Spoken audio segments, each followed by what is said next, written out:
តើការបោកប្រាស់រូបរាង Pyramid រកលុយពិតឬជាល្បិចបោកប្រាស់សួស្តីអ្នកទាំងអស់គ្នាសូមស្វាគមន៍មកកាន់ Scam Series បើថ្ងៃមួយមិត្តភ័ក្តិជិតស្និទ្ធរបស់អ្នកតាក់ទងមកហើយនិយាយថាមានឱកាសរកលុយងាយៗគ្រាន់តែវិនិយោគ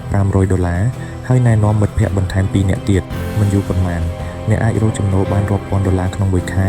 គេថែមទាំងបង្ហាញរូបថតប្រាក់ចំណេញរូបឡានថ្មីនិងរបៀបរស់នៅដ៏ប្រណិតដើម្បីធ្វើឲ្យអ្នកជឿថានេះជាឱកាសដែលមិនគួររំលងស្ដាប់ទៅគួរឲ្យទាក់ទាញមែនទេប៉ុន្តែសូមឈប់គិតមួយភ្លែតតើប្រាក់ចំណូលទាំងនោះមកពីណានេះអាចជាល្បិចដែលគេស្គាល់ថាជា Pyramid Scam ឬ Pyramid Scheme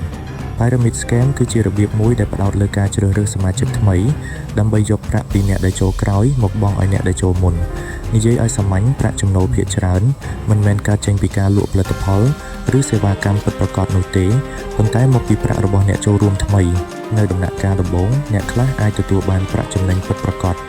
នេះជាមូលហេតុដែលធ្វើឲ្យមនុស្សជាច្រើនជឿជាក់ហើយបន្តអញ្ជើញសាច់ញាតិមិត្តភ័ក្តិនិងអ្នកស្គាល់ឲ្យចូលរួមប៉ុន្តែសូមគិតមើលថាប្រសិនបើមនុស្សម្នាក់ត្រូវនាំមនុស្សថ្មី2នាក់ហើយម្នាក់ក៏ត្រូវនាំបន្ត2នាក់ទៀតចំនួនអ្នកចូលរួមនឹងកើនឡើងយ៉ាងលឿននៅពេលដែលលែងមានអ្នកថ្មីចូលប្រព័ន្ធនោះនឹងចាប់ផ្ដើមដួលរលំហើយអ្នកដែលចូលក្រោយជាញឹកញាប់គឺជាអ្នកខាតបង់ប្រាក់ច្រើនជាងគេដូច្នេះតើយើងអាចសម្គាល់ Pyramid Scam បានដោយរបៀបណាទី1ប្រយ័ត្នចំពោះការសន្យាថាអាចរកចំណូលខ្ពស់ក្នុងរយៈពេលខ្លីដោយមានហានិភ័យទាបឬស្ទើរតែគ្មានហានិភ័យទី2ប្រសិនបើគេផ្ដោតលើការនាំមនុស្សថ្មីចូលរួមជាងការលក់ផលិតផលឬសេវាកម្មនោះគឺជាសញ្ញាព្រមានដ៏សំខាន់មួយទី3ប្រសិនបើតម្រូវឲ្យអ្នកបង់ប្រាក់ចូលរួមឬទិញកញ្ចប់ធំជាមុន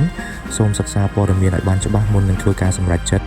ទី4ប្រសិនបើគេដាក់សម្ពាធឲ្យអ្នកសម្រេចចិត្តភ្លាមដោយនិយាយថាឱកាសមានតែថ្ងៃនេះឬបើមិនចូលឥឡូវអ្នកនឹងខកខានឱកាសសូមប្រុងប្រយ័ត្នព្រោះនេះជាវិធីសាស្ត្រមួយដែលគេប្រើដើម្បីជំរុញឲ្យមនុស្សសម្រេចចិត្តដោយមិនបានពិចារណាសូមចងចាំថាអាជីវកម្មស្របច្បាប់គួរតែមានផលិតផលឬសេវាកម្មដែលមានតម្លៃពិតប្រាកដហើយចំណូលគួរតែមកពីការលក់មិនមែនអាស្រ័យជាចម្បងលើការជ្រើសរើសសមាជិកថ្មីនោះទេ